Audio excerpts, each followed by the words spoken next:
yung kahalagahan ng mga pagsubpina ng mga dokumentong nabanggit natin, Igan? Dating Senate President Franklin Drilon, nasa linya natin. Senator Drilon, Igan at Cathy, good morning. Good morning.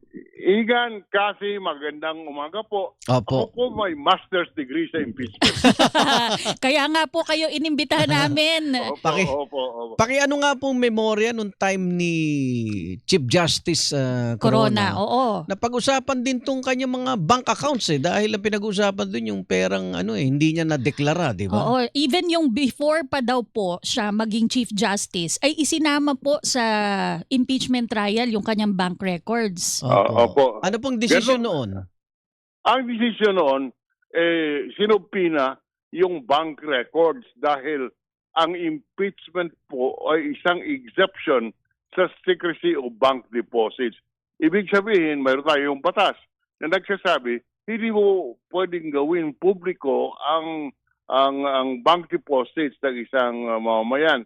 Ngunit ang exception ay yung impeachment trial. Bakit po?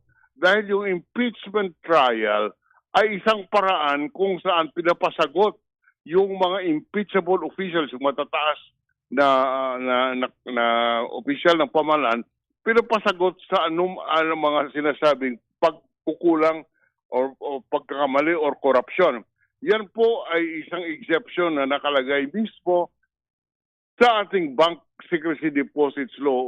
Ulitin ko lang, excluded po ang deposito ang paghayag ng isang deposito kung tayo po ay nasa impeachment trial. At noong panahon po ni Chief Justice Corona, sinumpina po ng impeachment court yung bank accounts at yan po ay tinestify, kung hindi ako nagkakamali, ni Ombudsman Conchita Carpio Morales. Siya ang nagtistigo doon, kung hindi ako nagkakamali. Okay. So may president na po pala.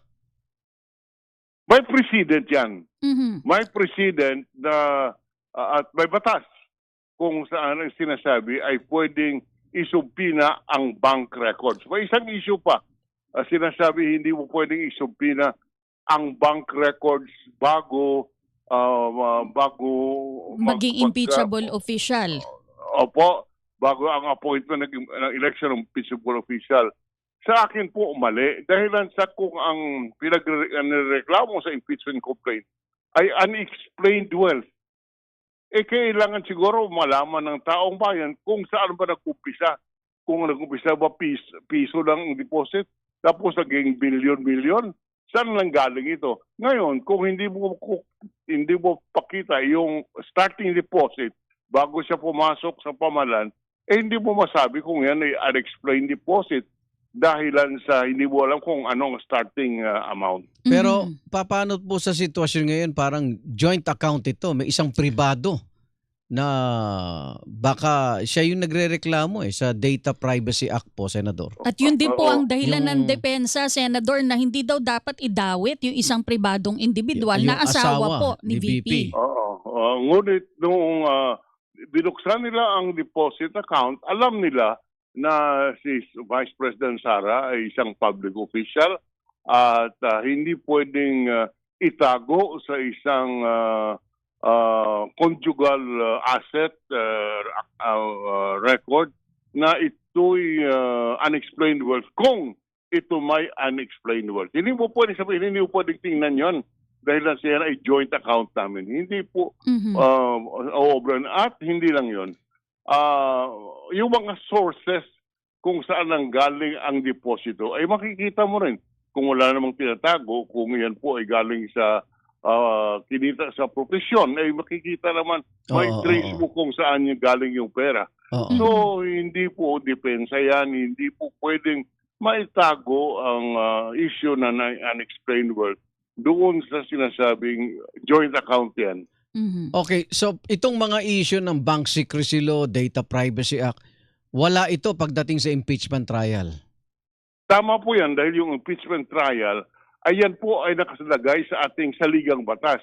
At ang saligang batas ay superior po to any pangkaraniwang batas na ipinapasa ng Kongreso. Superior po ang provision ng ating saligang batas. Kaya nakalagay po yan sa saligang batas, and so it is superior in doon po sa mga pangkaraniwang batas na pinapasa ng Kongreso. Does this apply po dun sa BIR records, yung tax documents po? Paano po? Yung Aram, pong, sorry. yung pong tax documents, Senator Drilon, ganun din po ba? Superior po? Kasi ang sinasabi po ay ang presidente lang daw ang may karapatan na magbigay ng utos para maisiwalat yung tax documents. Nakalagay po yan sa batas na Pangulo lamang. Ngunit pwede rin ilabas kung mayroong authorization ang Pangulo ng Pilipinas. At pangalawa, iyon pong sinasabi nga natin, yung kapangyarihan ng Senado upang suriin ang magdesisyon sa impeachment court, iyan po ay sinasabi ng ating saligang batas. And therefore, ang kapangyarihan upang magkaroon ng maggawa ng impeachment trial ay ay hindi mo pwedeng ipagtabi dahilan doon sa isang batas na ipinasa ng Kongreso. So, yan po ang mga prinsipyo dyan. Magtatatlong linggo na tayo sa impeachment trial. Nakabantay ba kayo? Ano bang reaction niyo po? Maganda ba yung direksyon o nag-aaway-aaway yung senator judge eh? Natatawa si Senator Drilon. Ako po nanonood, ngunit kagaya niyo siguro, pagkatapos ng isang oras, ayaw ko na, pagod na ako. At ako Bakit po'y po? abogado. Ako po'y abogado. At dumaan 2 beses sa impeachment trial. I still get bored. Dahil lang sa masyadong mahaba, masyadong technical. Ang nakakalimutan ng ating mga kasamang senador, ang taong bayan po ay nanonood, sinusundan.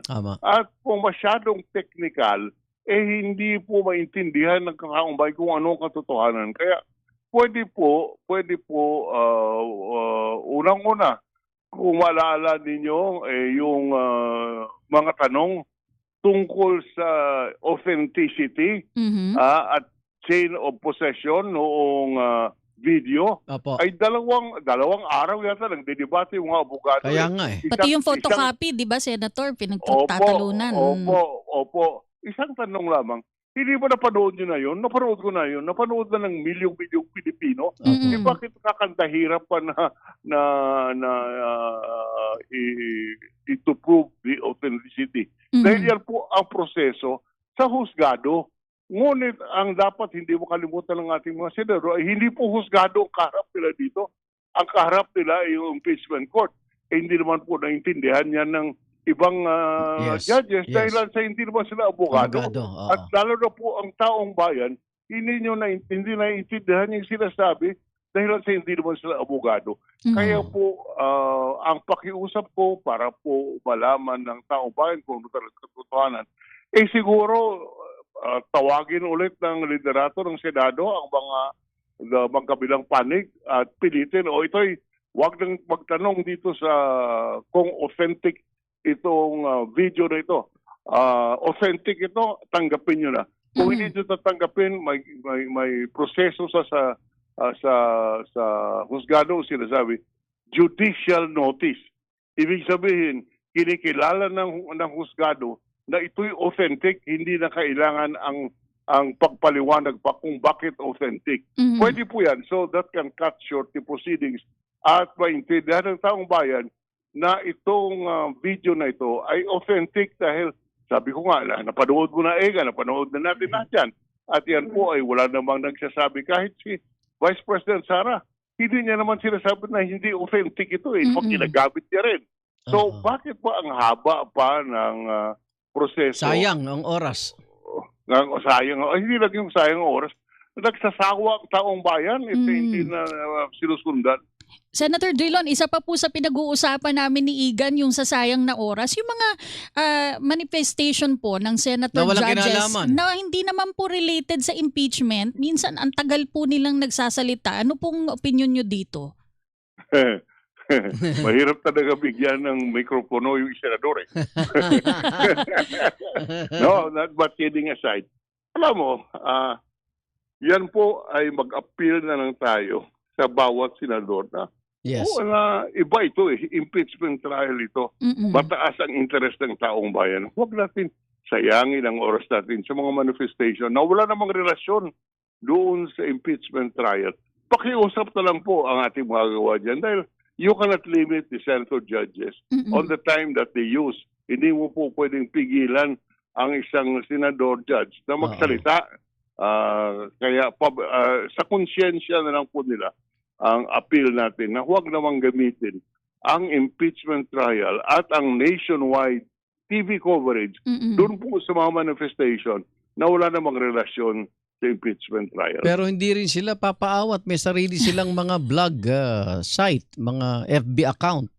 Kaya nga sinasabi ko, mag-appeal na lang tayo. Mm-mm. Dahil ikaw pwede pumasa ng batas na sabihin, huwag kayo magsalita. Oh. Freedom of speech, ano po, Senator? Tama po yan at walang remedyo dyan kung hindi to appeal at their conscience. At politika yan babatikusin sila sa GMA7 kung hindi tama yung ginagawa nila. Pero, But that's the reality. Mm-hmm. That's the reality. Ang solusyon dyan, hindi palaging illegal. Political ang iba. Kagaya nung paggamit ng panahon para magpasiklab sa taong bayan through media na walang relasyon sa impeachment trial. Yan po ang remedyo, hindi legal dahil na mo pwede mapigil yung mga senador. Halimbawa po, outside of impeachment court, yun nga sa kanilang mga blog, social media account, nagbibigay sila ng opinion o kanyang saloobin sa nangyayari, mga pag-question, hindi ba sub judice yun? Hindi po. Hindi. Kung ayaw po ng taong bayan natin, ay di huwag sila manood doon. Mm-hmm. Okay, Senator. Sub judice. Having said that, sub judice is applicable to strictly judicial proceeding. Hindi sa impeachment. Dahil ang sub judice, ibig sabihin, ay iyan po ay ni-impose so that you cannot influence the judge. Hindi mo pwedeng ma-influence ang decision dahilan po sa mga statements na ginagawa outside of the judicial proceeding. Ito naman po hindi proceeding sa husgado. Kaya gano'n ang sitwasyon. Okay, doon sa oral arguments po na ipinresinta ng magkabilang panig noong Miyerkules tungkol nga po sa pagsubpina dito sa mga tax and bank documents, Senator Drilon, nagbanggit po ang prosekusyon ng mga senador na present po noong dating impeachment trial at kung paano po sila bumoto pabor po sa paglalantad ng mga tax records at bank documents ng dating Chief Justice Corona. Ngayon po, kung sasalungutin po nila yung naging stance nila sa dating impeachment, ano pong mensahe ang maipapakita nito sa publiko? Mensahe tungkol saan? Yung mga senador po na bumoto pabor para mailantad po yung records ni dating CJ Corona. Dapat consistent sila. Oo, na ngayon po ay part din pa rin sila ng impeachment court. Ano ang tanong? Bakit? Ano po ang... sila bumungo. Ibig sabihin, Senador, ganito, kung nagdesisyon sila nung panahon ni Corona na ilantad yung dokumento. Pinatawag nila, pinasabpina nila yung bank records. Dapat ngayon, ganun din sila, being po, consistent. Diba? Tama po yan. Tama po yan. Kasi hindi naman nagbago ang saligang batas. Wala namang bagong batas mula nung impeachment ni Chief Justice Corona hanggang ngayon. Kung ano ang bawal noon, ganun pa rin ang bawal ngayon insofar as bank deposits are concerned. Kung ano ang pwede noon, yun pa rin pwede, pareho pwede ngayon. Hindi nagbabago ang batas. Kaya may sinatawag nyo sa aming pag-aaral, yan ay precedent para in order to determine kung tama, kung consistent ba ang isang maestrado. Ngayon, sinasabi na ang nag-iba ang isip sa kapangyarihan po nila mag-iba ng isip, ngunit may pananagutan sila sa bayan. Yun lang po ang pwede kong sabayin. So, maging consistent sana, no? Abangan natin mamaya. Senator Drilon, salamat po sa oras at pagpapaliwanag. Ingat po. Thank you po, Thank Sen. you. Dating Senate President Franklin Drilon, veterano ng mga impeachment trial. Dalawa pala. Dalawa na. Parang tayo, di ba, nag-cover ka rin nung ERAP and CJ. Oh. Nandun ka sa kabilang kanto, ako dito ako sa kabila eh.